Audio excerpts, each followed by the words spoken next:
a little bit and start to get some stuff rolling. You've been so good. You were very good against the Yankees. Wonderful Game 5 Tampa. The other night, of course, we all know, I mean, not as sharp. Are you a little tired? Give me your thoughts on your stuff in that World Series start compared to the Yankees start and the Tampa start in Game 5. Yeah, I didn't think I was, I didn't think I was my best in New York, but I felt like we made critical pitches when we needed to. And then the other night,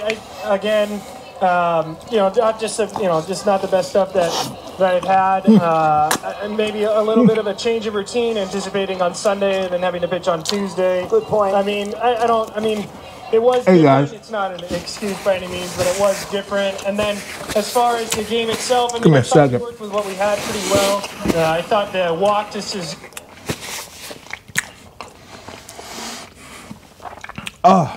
So good. Little Philly cheesesteak sandwich. A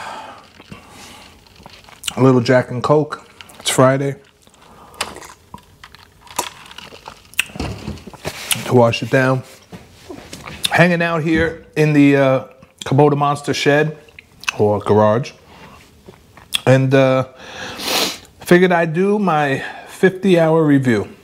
So let's get to it.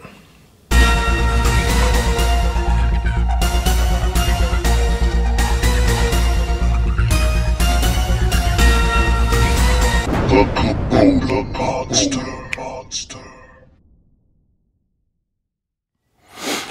Hey guys, welcome back to the Kubota Monster channel. My name is Pete and this is the Kubota Monster.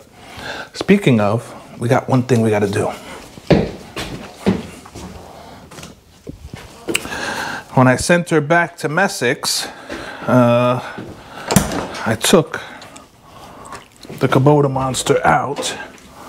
So we got to put her back in there. There we go.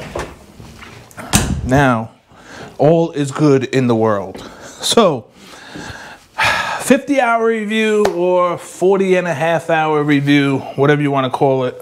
This machine and the other machine I had, the Imposter, we'll put them together and create 50 hours.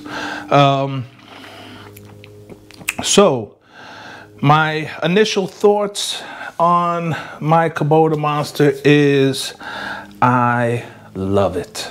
I love it. This machine is the ultimate machine, all squeezed into this little compact fireball.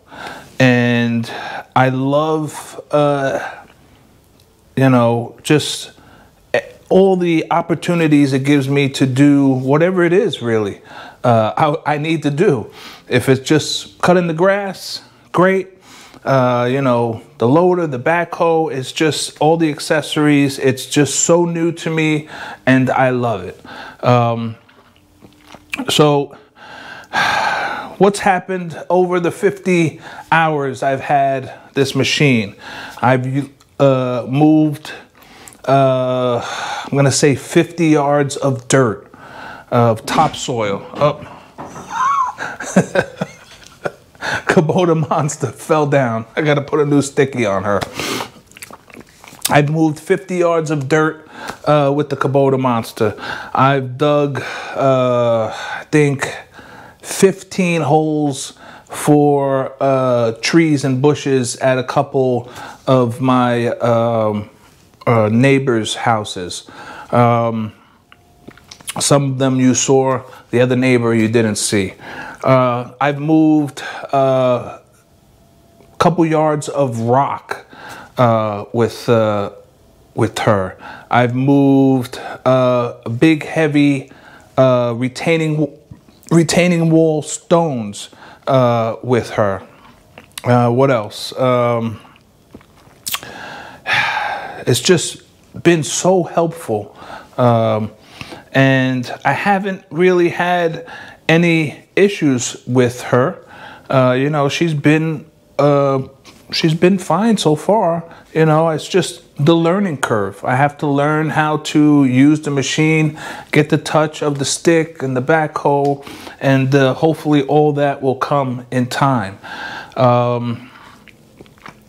was it worth jumping up from the John Deere X739 that I had, which was a very capable machine for snow blowing and cutting the grass, and you know, I probably could have put a loader on it if I wanted to. There is that option, you know, third-party person, I could have put a loader on it, but I feel very comfortable with upgrading from that machine to this machine. It's not cheap, not cheap at all. And for the next 6 years, I'm going to be reminded monthly how not cheap it is. But I think in the long run, as long as I take care of her, I don't do anything stupid, she will take care of me.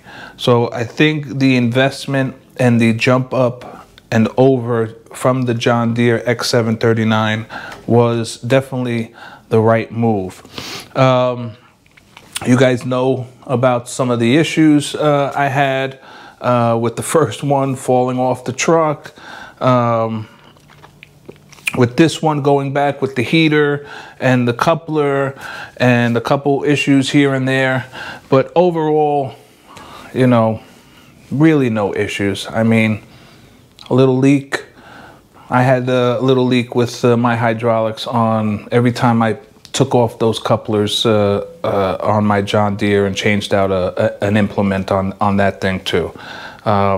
So I know this isn't supposed to leak. It's supposed to be all on and off, and it's supposed to be clean. So, you know, we'll see what happens afterwards.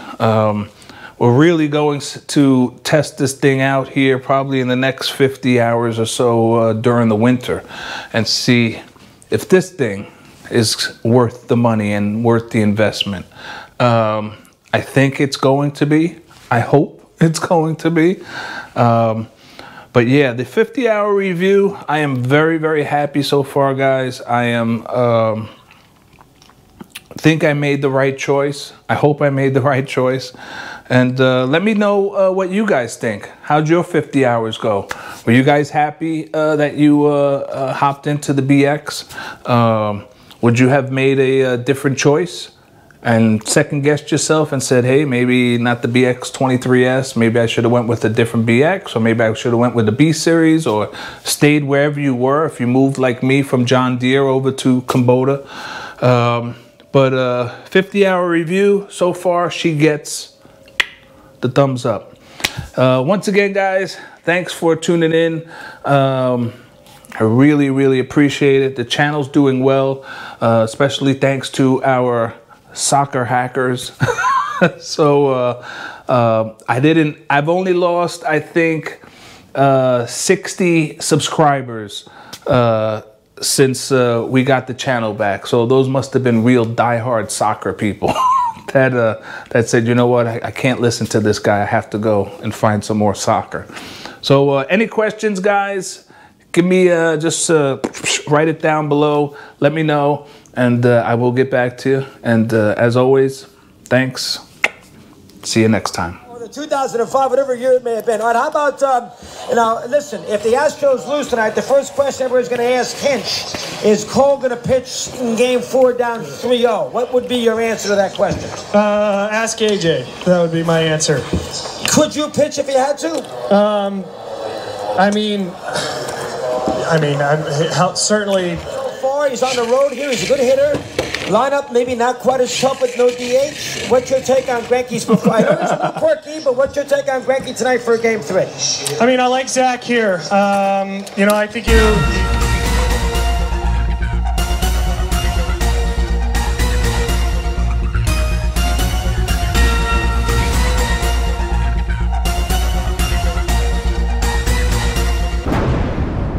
Kubota Monster.